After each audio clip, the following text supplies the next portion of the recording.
Ok, bonsoir tout le monde. On va voir en profondeur la notion de fonction et quelques généralités. Bien entendu, ce document et c'est le document avec lequel j'ai l'habitude de faire les cours, mais on va essayer de prendre les éléments essentiels parce il y en a que vous ferez dans des moments ultérieurs. Ok, ultérieurement, maintenant, il y a dans ce document qui est assez intéressant des parties qui sont très importants pour nous et qui sont très importants pour vous, pour que vous puissiez connaître et comprendre.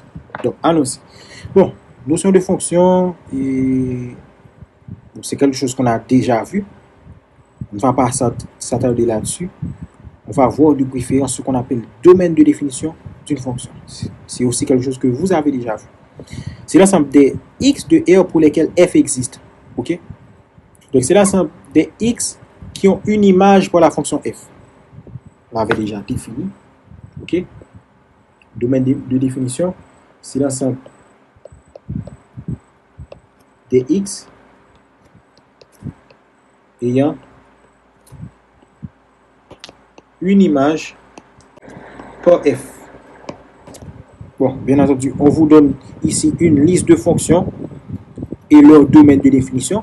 Par exemple, f de x égale à k, domaine de définition c'est R, ça veut dire quel que soit élément qui dans R là, la bien image par rapport à la fonction qui c'est k.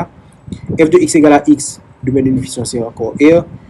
F de x égale x exposant n, domaine de définition c'est encore R. Par contre, pour f de x égale 1 sur x, vous voyez que domaine de définition c'est R star, ça veut dire R, on dit R star ou bien R moins 0. Ok? Star qui en l'air, c'est ça le veut dire. Il veut dire que c'est R sauf 0. Effectivement, f de 0 c'est 1 sur 0. Pas oublier, l'un entre 1 sur 0 dans la calculatrice là, 1 sur 0 pas bon rien.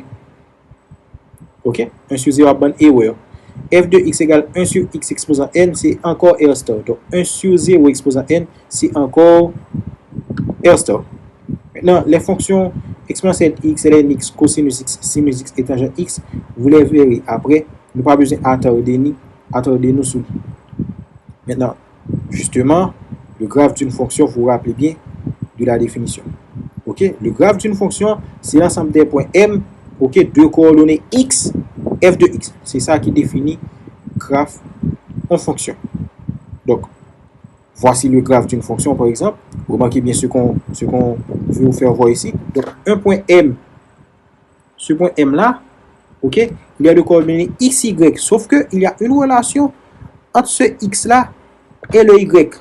Parce que pas oublier, remarquez bien là, mais x là, regardez bien, il monte en l'air pour arriver dans le couple là, ensuite il voit là, il joue y là. Donc ici, la relation fondamentale entre x et y pour que M soit sur la courbe f, il faut que y égale f de x. Voilà. Y égale f de x. C'est la raison pour laquelle, dans la place m de x, y, il était qu'à mettre ça entre m, x, f de x. Même j'en noté well dans la partie ça. Voilà. Donc, on continue. Bon, exercice. Ici, c'est pas la peine de le faire. Ok. Parce qu'on va en faire plus tard. Fonction monotone. Ok, donc, en fonction, il y a gagné en monotone. Il y a croissante, il y a décroissante, il y a plusieurs dépendamment sur l'intervalle. Si on revient au graphe, ici, on peut dire par exemple, l'intervalle 0 à 1, intervalle 0 à 1, qui ça nous remarque que fonction a fait, nous remarque que fonction l'a diminué. Intervalle 0 à 1. Intervalle 0 à 1, la fonction est décroissante. Pendant que quand je considère l'intervalle 1 à plus l'infini, eh bien, cette fonction-là, elle commence à croître. Ok? Donc, une fonction, il est décroissante, il est croissante, tout comme il est croissante sur intervalle, il est décroissante sur intervalle. Ok? Donc, la fonction monotone, f est croissante sur e si et seulement si pour tout x1, x2 de r carré, de e carré, eh bien, par exemple, ça, quand on parle de x1, x2 appartient à e carré, mais c'est la même chose que x1, x2 appartient à E. Ça veut dire que deux éléments ça yo dans ensemble EA. Or ensemble EA, c'est ensemble, c'est domaine de définition de fonction f. Donc on vous dit, eh bien si x1 est strictement inférieur à x2, alors f de x1 est inférieur ou égal à f de x2. Ça c'est très simple, ça c'est une définition. Donc puisque fonction croissante, si 1 est inférieur à 2, donc forcément f de 1 est inférieur ou égal à f de 2. Et la fonction décroissante, c'est l'inverse. Donc si x1 est inférieur à x2, donc f de x1 est supérieur ou égal à f de x2. Ok? Donc une fonction qui est croissante ou décroissante sur E sera dite monotone sur E. Ça a été fonction, ça arrive croissante seulement, ça arrive décroissante seulement. Donc ici, par exemple, la fonction n'est pas monotone sur R. Pourquoi? Parce qu'il y a des côtés croissantes, des côtés décroissantes, etc. Ok? Donc, c'est ça. Justement, l'utilité ici, c'est les généralités. Donc, pas la peine de rester sur les exemples. Donc, on va voir la parité. Donc, la parité, fonction K paire, fonction K impaire. Eh bien, on dit que la fonction f, est paire si et seulement si pour tout réel x dans D, nous avons moins x dans D et f de moins x est égal à f de x. Ok? Donc, ça pour nous connaître là, c'est ça. La fonction est paire si f de moins x est égal à f de x. Exemple de fonction paire, rapidement, f de x égale x carré. Pourquoi? Eh bien, si vous regardez bien, f de moins x sera égal à quoi? Pas oublier. Vous avez fait ça déjà? Comme qu'on a c'est f de moins x, n'a cherché. Donc, tout côté qui est x, n'a remplacé le par moins x. Donc, f de moins x, c'est moins x au carré. Or, moins x au carré, c'est encore quoi? C'est moins x par moins x. Or, moins par moins donne plus. Donc, ça nous donne x carré. Or, x carré, c'était quoi? C'était f de x. Donc, ça nous donne f de x. Donc, ici, on peut dire que f de x égale x carré, c'est une fonction paire. Ok? Voilà un modèle de fonction paire. Mais au bon là, regardez bien ça qui passe là, avec fonction paire là. Avec la fonction paire, il y a une symétrie par rapport à l'axe des y de fonction là. Il y a une symétrie de la courbe par rapport à l'axe des y. Et c'est ça que fait regarder là.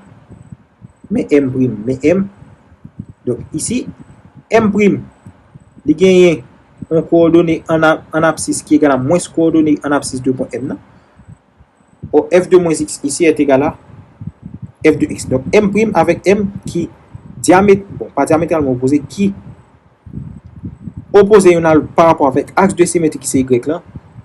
Ok? Il y a même image. Donc, c'est la raison pour laquelle la courbe, justement, eh bien, elle est symétrique par rapport à l'axe des y. Donc, une fonction impaire, c'est l'inverse. Une fonction impaire, au lieu que f de x, f de moins x est égal à f de x, donc f de moins x est égal à moins f de x. Ok? Un modèle de fonction paire, c'est très simple. Par exemple, f de x égale à moins x, égale à x. Ok? Par exemple, là, on a un x carré. Mais là, un modèle de fonction paire, impaire, c'est f de x égale à x. Pourquoi? Eh bien, quand on fait f de moins x est égal à quoi? Est égal à moins x. Donc, est égal à moins, entre parenthèses, x. Donc, est égal à moins f de x. Parce que f de x, même c'était x. Donc, ici, cette fonction-là, elle est impaire. Bon, les fonctions cosinus, bon, comme vous avez déjà vu, cosinus et sinus. Donc, on va bien ça. La fonction cosinus est paire. Et la fonction sinus est impaire. Maintenant, la définition de la fonction périodique, elle est très simple. La fonction périodique, une fonction d'une variable réelle et lambda, un réel strictement positif. Ok? Donc la fonction f est dite périodique de période lambda ou encore lambda périodique si pour x plus lambda ed, on a f de x plus lambda égale à f de x. Donc fonction périodique là, c'est qui s'allie à partir de x plus lambda. Ok? Moi gagner pour tout x plus lambda, moi gagner f de x plus lambda égale à f de x. F de x plus lambda égale à f de x. Bon, on vous dit que la fonction cosinus, les fonctions cosinus et les fonctions sinus sont périodiques. Ok?